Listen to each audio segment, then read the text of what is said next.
The title of this mini podcast is The Downside of Being Smart. Seems we all know some really smart people, right? Or as we say in Rhode Island, wicked smart. And sure, intelligence has its perks, but there's a downside too. And it's one smart people don't realize. In my experience, the smarter someone is, the more arguments they tend to make. And I don't just mean arguments with other people. I'm talking about the mental kind. The inner debates, the justifications, the clever, convincing stories we all tell ourselves. Those of us with average intellects might replay the same handful of arguments in our heads. But the really smart folks, they've got a full library. They can argue every side of an issue, back it up with logic, and defend their position from a dozen angles. They're like a one-person debate team, and undefeated. But here's the rub. That very brilliance, that sharp mind, can build a fortress that's hard to get through.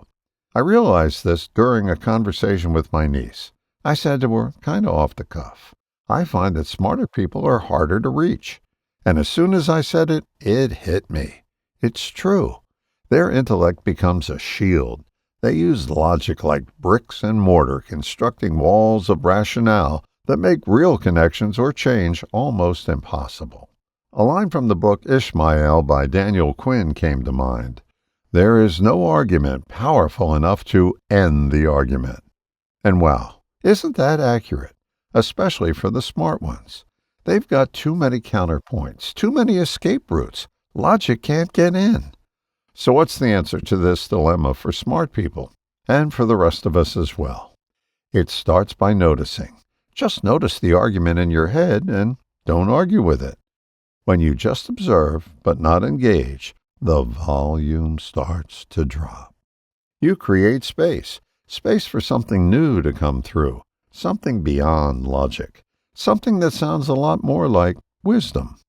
The fact is, intelligence alone doesn't solve the big questions in life.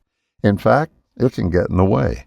Smart people are so used to solving everything with their minds, they forget that change, the deep kind, doesn't come from more thinking.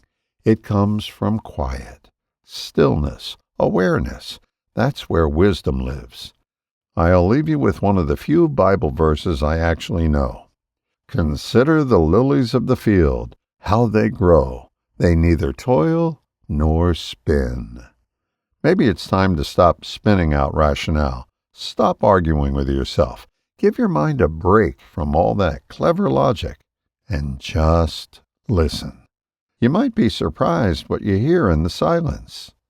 All the best, John.